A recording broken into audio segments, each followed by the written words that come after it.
Hey there, No Penguin here, and Penguin Training Arc. We're still going strong, and today I am going to be reviving an old deck concept that I had previously scrapped. A deck concept that actually worked pretty well, but I had to scrap because a certain card was put on the list. I don't know why I'm being coy. You can see the title, you can see the thumbnail, you clicked on the video. So without further ado, this is Super Heavy Penguins.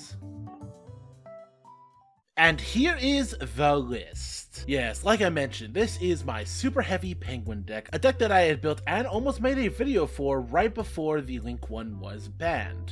And at the time, I thought that the concept was dead, that there was no reason to continue it, and I put it on the shelf indefinitely. That is, until I realized the main combo of the deck is still pretty much untouched. It may be a bit more inconsistent, sure, but Penguins are no stranger to inconsistent hands. The advantage of the Super Heavy Samurai engine is that without even using a normal summon, you can not only potentially get out a Barone, which is an Omni Negate, but you can also set generic scales. With the combo complete, you have both a Wakoshi and a Big Bankai letting you summon any 2 to 7 monsters from your hand. And if Gep is one of those monsters, that can start your Penguin combos right there. And if you have 2 Geps, then hoo. And because of the restriction on the Super Heavy Samurais, I was basically forced to play a bunch of non-engine. And it feels pretty good. But without further ado, let's get into the card by card. Starting us off, we have the Penguin 13. Triple Gap, Triple Squire, Double Polar, 1 Nightmare, 1 Me, 1 Ninja, 1 Soldier, and a Puny Penguin. This is the lineup I feel most comfortable with. It gives us the right amount of flexibility to do our long combos, or stop short on just a single Gap activation. And specifically in this deck, if you draw some of the soft garnets in your opening hand, it still isn't that bad of a thing, because you can just pen summon them from hand and use them as material. Up next, the Super Heavy engine. Triple Bike, Triple Wakoshi, 1 Big Bankai, and 1 piece of Soul Gaia and Soul Claw. But enough about that, let's get into our non-engine. We have Triple Cashier Fenrir, the best free summon of the deck, such a free card, and specifically in this deck, if you special summon a Fenrir, search his effect, and then get off the Wakoshi combo, you can pen summon the second Fenrir, which is really good. And hand traps, we're playing Triple Ash Blossom, Triple Veiler, Triple Nib, and Triple Droll and Lockbird. We are not playing Infinite because of the way that the Super Heavy Samurai cards work, you need to have no spell traps in your graveyard, which brings us to Royal Penguin Garden.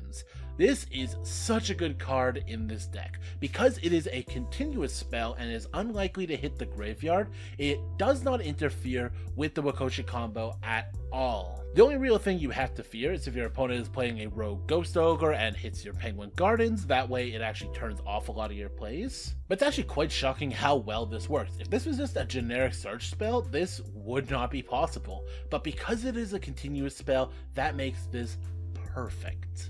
And the extra deck's pretty standard, just a general Link package, but we are also playing Bagooska because we have access to this not only from our Wakoshi and Soul Gaia booster, but if we pen summon a Nightmare Penguin alongside one of these. Side deck's just a bunch of other hand traps you could be playing instead, but enough about that. Before we get into the replays, I just want to say, if you're enjoying the Penguin content I've been releasing recently, please subscribe. There's plenty more where that came from. And while you're down there, maybe like and comment on the video. Tell me I'm pretty. But with that, let's get into the replays. Our first replay is up against Ancient Gear, and spoiler warning, they're not doing much. I just want to use this replay to show you how the Super Heavy combo works, show you that without my normal summon, I'm going to be able to get out a level 8 Synchro. Couldn't get into the level 10 because of no bike, but it's a Dragite and set scales, which lets me special summon all of this Penguin junk in my hand, which will let me get out a Gep for free, go into our Penguin Brave. Our Penguin Brave will go ahead and grab the Nightmare Penguin from deck. I come back from the grave, and we just go into Sovereignty from here. A pretty good hand considering what I used. And we're going to go ahead, they're going to Desires. I am going to choose not to negate that. They're going to Bigfoot here, pitch to draw another Bigfoot, and they're going to use the pitching this Kaiju they really should have used. They go for the Power Bond, but I stop it with my Dragite. They're going to Foolish Burger Goods. That is not how Gear Town works. And they're going to tribute summon their 2 level 8 monsters for a level 9 monster with the same attack. Good choice. But from here, I'm just going to go ahead and normal summon the Wakoshi off the top, which lets me grab another soul from the deck. This will let me special summon a level 2 non-tuner out. We're going to go with the Dragite with the Brave. Then we're going to use Wakoshi from the Pen Zone, special summoning it back for a Coral Dragon. We're going to destroy this with Barone's effect and attack for well over lethal. Our next replay is up against Blue Eyes. They get to go first. They're going to Melody here, grabbing a couple of cards. I will use Droll to stop them from using that trade-in. They're actually going to grab our Penguin Gardens to the deck. They're going to special summon set 2, and we draw off the top. Penguin Gardens, ain't that nice. I use that to grab a Gep, then use the effect Pitch in his useless Nibiru to summon it out.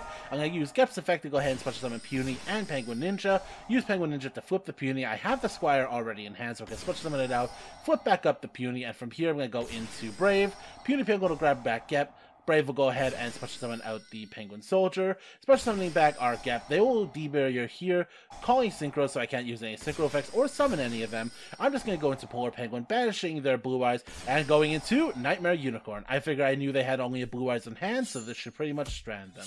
I attack for 22, 24, pass turn, and off the top they draw another Tactics. And with that, that is the end of the game.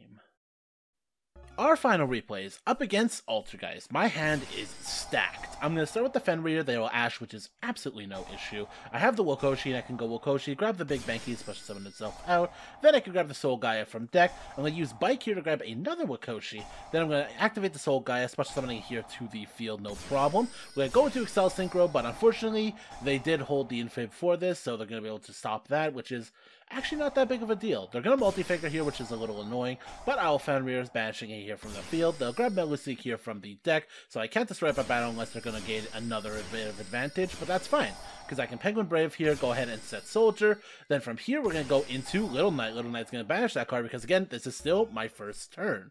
They're going to go here, and they draw a Shifter. Ooh, feels really bad. From here, I draw a Nibiru, which really isn't much, but I'm going to go for the Fenrir to grab another Fenrir from deck. They're going to go ahead and spoofing for a Multi-Faker. Multi-Faker will special summon here. At this point, I'm going to actually Fenrir the Trap, because I can Brave at this point, knowing that there's going to be a second monster on resolution, and Penguin Soldier is going to bounce them back to the hand.